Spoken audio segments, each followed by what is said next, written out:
साथ हैं वैदिक संस्कृति के अध्येता डॉक्टर अरुण कुमार जायसवाल जी। नमस्कार। नमस्कार।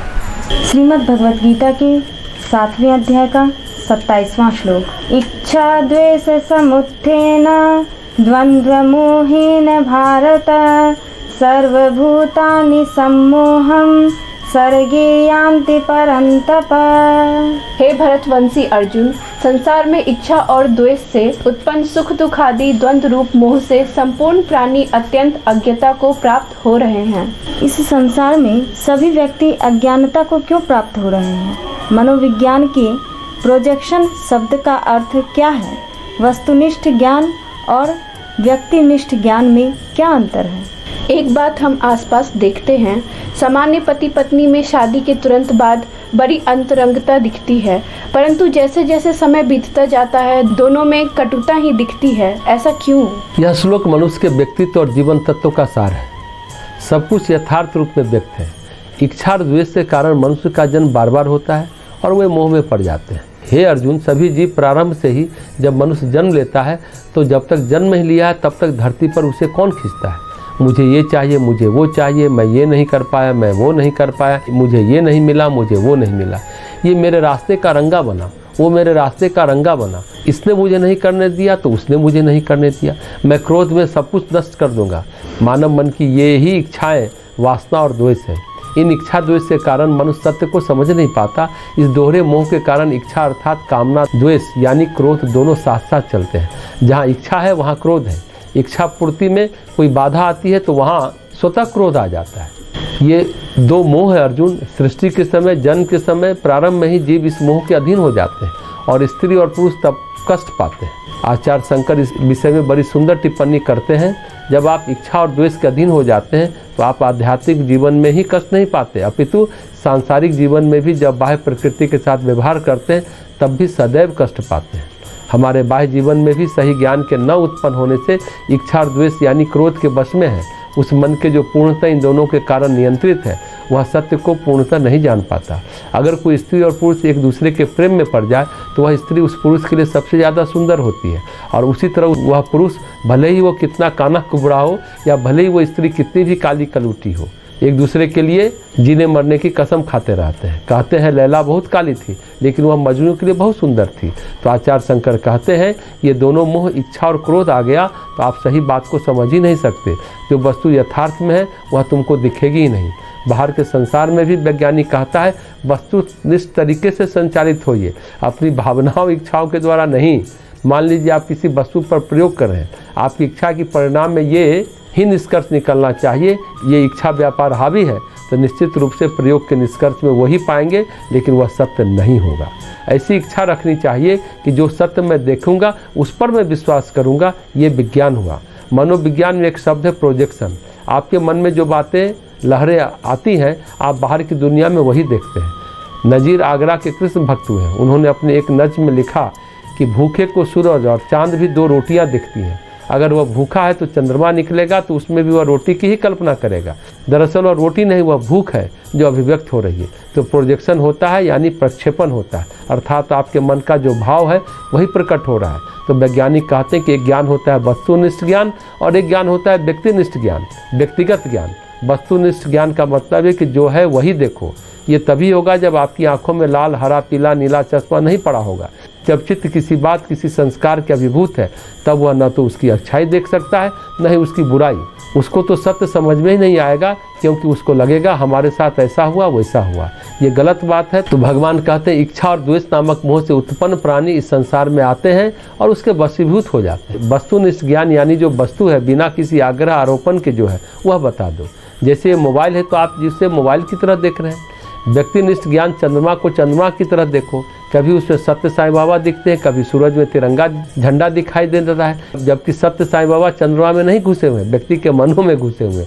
गणेश जी ने दूध पिया, वैसे तंत्र में ऐसी क्रिया होती है, कुछ कर दिया तो लोगों को उठपटांग की चीज़ें दिखती हैं, पर सामान्यतः ऐसा नहीं होता है। तंत्र करने पर भी अगर दिखता है तो वह ज्ञान वस्तुनिष्ठ नहीं है, ये व्यक्तिनिष्ठ ज्ञान है, व्यक्तिगत ज्ञान है। अगर आप व्यक्तिगत भाव दिखाना चाहते हैं, जादूगर होता है, देखो निकाला कबूतर, बक्से से कबूतर निकल आता है। मेस्मरिज्म में यही होता है, वो जादूगर जो दिखाता है वही दिखता है, वह आपकी आंखों पर सम्मोहन का पर्दा डाल देता है। भगवान कहते हैं एक तो तुम पर्दा डालकर आए हो, इच्छा और द्वेष से उत्पन्न सम्मोहन का पर्दा डालकर आए हो, तुम्हें संसार की यथार्थता का पता ही नहीं चलता। तुम कहते हो प्रेम, ज्ञानी कहते हैं माया, कर्म संस्कार हट जाए तो क्या प्रेम बचेगा? नहीं। ज्योतिष में कुंडली देखकर पति पत्नी में संबंध रहेंगे या नहीं ये बताया जा सकता है। 4 साल या 10 साल चलेगा ये संबंध, शादी हुई तब काफ़ी प्रेम, कोई नहीं कहता कि अलग हो जाएंगे, पर कर्म संस्कार लेन देन पूरा हुआ, अब कहाँ है दोनों? अब एक दूसरे की शक्ल नहीं देखना चाहते, तो ये कर्म है ना। भगवान कहते हैं सच्चाई को कोई देखना ही नहीं चाहता, इच्छा और द्वेष से सम्मोहित रहते हैं। आचार्य शंकर कहते हैं अंतर जगत तो छोड़ ही दो, आपका मन क्या चाहता है वह तो आच्छादित है। बाहरी संसार में सत्य खोजना कठिन हो जाता है क्योंकि यह मन इन दोनों इच्छा और द्वेष से नियंत्रित है। मोहित व्यक्ति का अपने साथ ही व्यवहार बहुत भाव से भरा हुआ है। स्वयं की सत्य प्रकृति को जानना बाधाओं से भरा हुआ है मन, इसलिए हमें ज्ञान प्राप्ति नहीं होता। क्यों? इन दो विद्यमान बाधाओं के कारण, चाहे वो भौतिक विज्ञान हो या अंतर्मन हो, मानवीय संबंध हो या आत्म रूप में सत्य प्रकृति को समझना हो। पहले अपने मन को इन दो वासनाओं से शुद्ध करना होगा। इच्छा और द्वेष से तभी अपने सत्य को समझ सकेंगे। जो इन दोषों को जीत चुके हैं वही ईश्वर को प्राप्त कर सकते हैं।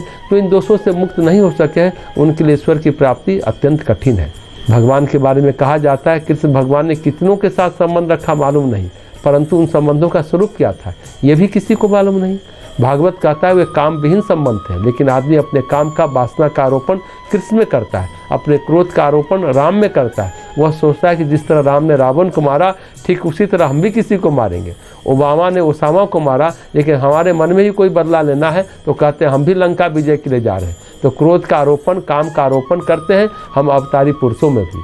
भगवान कहते हैं इस जीवात्मा को कौन खींच लाता है इस जगत में? इच्छा और द्वेष या तो बदले के लिए आती है या राग के कारण आती है। जैसे इस जीवन में शादी नहीं हुई तो अगले जीवन में करेंगे, मारा मारा घूम रहा है, इस जीवन में तो कुछ नहीं कर पाए, अगले जन्म में बदला लेंगे। शिखंडी की तरह तो भगवान कहते हैं ये 2 संस्कार जन्म के समय से उस पर हावी हो जाते हैं। इन संस्कारों से निकलने पर ही कोई जीवन को सही तरीके से समझ सकता है। श्रीमद् भगवद गीता के 7वें अध्याय का 28वां श्लोक, ये सांत्वन्तगतं पापम जनानां पुण्यकर्मणां ते द्वंद्व मोह निर्मुक्ता भजन्ते मां दृढ़व्रताः।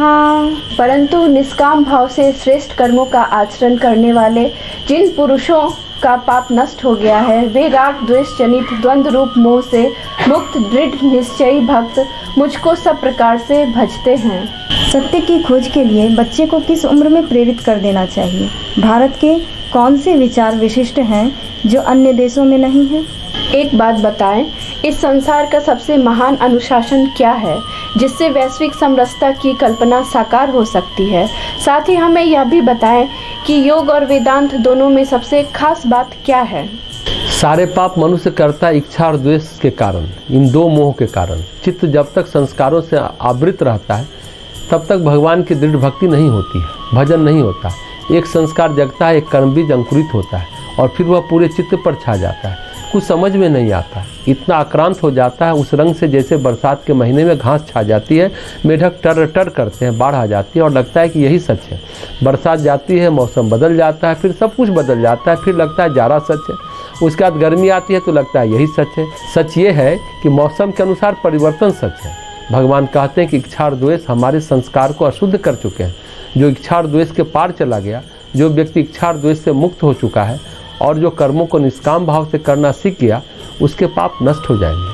तो जो भक्तजन पुण्य कर्म करते हैं, निष्काम कर्म करते हैं, इच्छा द्वेष से रहित पुण्य कर्म करते हैं, उनके पास चले जाते हैं। पुण्य करो लेकिन इसके बदले इच्छा है ये मिलेगा वो मिलेगा, तो फिर पाप नहीं जाता, कुछ न कुछ कर्म शेष रह जाता है मन पर आवरण। जिनका द्वंद्व जनित मोह समाप्त हो गया है वही भक्त दृढ़ भक्ति से भज पाते हैं। सभी को स्व को यथार्थ में मेरा स्वरूप मानते हैं। कोई कठिनाई नहीं होती क्योंकि मन शुद्ध है। अपनी पसंद और नापसंद से ये मन के तल पर चलता है। वह सत्य नहीं जान पाता, लेकिन स्व को जानने के लिए, सत्य को जानने के लिए मन को प्रशिक्षित करना पड़ता है। भारतीय समाज में हमें प्रशिक्षण की बहुत आवश्यकता है। हम सत्य के प्रति रुचि नहीं रखते, हमारी रुचि मनों में है, बहुत सारी पूर्व धारणा में है। लेकिन 1 या 2 पीढ़ी के बच्चे को सत्य की खोज के लिए प्रेरित किया जाना चाहिए। विवेकानंद ने एक बात कही है कि महान मान्यताएं महान कार्यों की जननी है। भारत में खास बात यह है कि यही एक विचार है ईश्वर प्राप्ति, यहीं पर एक विचार है चित्त शुद्धि, यहीं पर एक विचार है आत्म परिष्कार। अन्य देशों में ये विचार नहीं है। ये जो विचार है कि जीवन ईश्वर प्राप्ति के लिए जीना है, जीवन चित्त शुद्धि के लिए जीना है, आत्म परिष्कार चित्त परिष्कार के लिए जीना है, लक्ष्य ये है। ऐसी महान मान्यताएं महान कार्यों की जननी है। महान सत्य को जानना है, इसका सत्य क्या है, उसका सत्य क्या है। मैं एक पत्र देखता हूँ पर मैं नहीं जानता कि ये सत्य है या नहीं। इस प्रकार से प्रश्न करने वालों के मन में राष्ट्र में बहुत सारी मानसिक ऊर्जा पैदा करता है। आप तब तक किसी बात को स्वीकार नहीं करते जब तक कि आप नहीं जानते हैं कि ये सत्य है। आप केवल एक मत ही नहीं चाहते, अपितु आप सत्य चाहते हैं। यदि यह शिक्षा लोगों को हम प्राथमिक स्तर पर दे दें तो हमारी राजनीति और हमारा समाज पूर्णतः रूपांतरित हो जाएगा। योग और वेदांत दोनों में सबसे खास बात क्या है? दोनों बहुत वैज्ञानिक हैं। उनमें किन्हीं राम और कृष्ण की पूजा नहीं सिखाई जाती। व्यक्तित्व के उत्कृष्टतम स्वरूप उन्नत सत्य का बोध कराया जाता है। वहाँ यह कोई झगड़ा नहीं कि हम मोहम्मद साहब की बात करते हैं, ईसा मसीह की बात करते हैं या राम और कृष्ण की करते हैं। ऐसे में कोई राम को श्रेष्ठ कहेगा, कोई ईसा को, तो कोई हजरत को, फिर झगड़े शुरू हो जाते हैं। हमारे समाज में पढ़ाया जाता है कि एक पाठ अंबेडकर पर रखो, एक पाठ राम पर रखो, एक छुट्टी रामनवमी को, एक छुट्टी महावीर जयंती को, एक छुट्टी बुद्ध की तो एक अंबेडकर की। हमारे केंद्र में सबको संतुष्ट करने की बात है। दरअसल हमने सबको अलग अलग टुकड़ों में तोड़ रखा है, जबकि हमें पढ़ाना चाहिए, शिक्षित करना चाहिए, मनुष्य के व्यक्तित्व को संस्कारित करना चाहिए। महामानव है ये सब, इनका पूजन करना चाहिए, सही है। हमें आदर देना चाहिए, लेकिन हमें जो संस्कार देना चाहिए वो देना चाहिए व्यक्तित्व की उत्कृष्टता के। गीता, वेदांत, उपनिषद जो है वो योग के द्वारा व्यक्तित्व की उत्कृष्टता के सिद्धांत को देते हैं। जिसके मन के दोष समाप्त हो गए हैं, यानी पाप समाप्त हो गए हैं, मन का पापयुक्त होना उसके अंदर समाप्त हो गए हैं, वे लोग जिन्होंने अच्छे कार्य किए हैं, तब उनके आसक्ति और द्वेष दग्ध हो जाते हैं। दूसरों से संभावपूर्ण संबंध रखना एक महान अनुशासन है। वे जो इन दोषों से, दोनों मोहों से मुक्त हो गए हैं, मुझे भावना और सत्यता ऐसी दृढ़ता के साथ भजते हैं। हमारे अंदर बहुत सारी इच्छा है, हमें बहुत कुछ मिलता है, इस देवता की पूजा करो, उस देवता की पूजा करो। एक व्यक्ति कई धार्मिक समितियों का सदस्य था। किसी ने पूछा, आप इतनी धार्मिक समितियों के सदस्य क्यों हो? तो उसने उत्तर दिया कि स्वामी जी, आप नहीं जानते कि अगर एक बैंक फेल हो जाए तो दूसरा बैंक मेरी सहायता करेगा। हम में से कुछ का यही दृष्टिकोण होता है। फिर ईश्वर को भावना और सत्य के साथ पूजने का विचार नहीं रखते। इन सभी देवी देवताओं के पीछे केवल ब्रह्म ही सत्य है। मूल बात यह है मन का इच्छा और द्वेष से मुक्त होना। इच्छा और द्वेष समस्त अशुद्धियों के, समस्त पाप कर्मों के, समस्त दोषों के स्रोत हैं। अगर इच्छा और द्वेष से उत्पन्न मोह से मुक्त हो सके तो आप मन को दोष मुक्त कर सकते हैं। एक और महत्वपूर्ण बात, हमेशा सत्कर्म में लगे रहना चाहिए। जहाँ हम खड़े हैं, बैठे हैं, जितना हो सके उतने सत्कर्म करना चाहिए। अगर सत्य के प्रभाव हो तो निष्काम सत्कर्म तो फलित होगा ही। अगर हम द्वेष से सत्कर्म करते हैं तो हमेशा दुष्कर्म ही होता है। लेकिन कई बार इच्छा से सत्कर्म भी हम करते हैं, पर इच्छा से किया गया सत्कर्म केवल दिखावा है, यथार्थ में सत्कर्म नहीं है। यथार्थ में ये कर्म मन को मुक्त नहीं करेंगे, मन को बांधने वाले होंगे। इच्छा और द्वेष से मुक्त होने पर ही सही सत्कर्म होते हैं, जिसके लिए भगवान कहते हैं पुण्य कर्म करने वाले मनुष्य और ऐसे मनुष्य का मन दोषों से मुक्त हो जाता है, शुद्ध हो जाता है।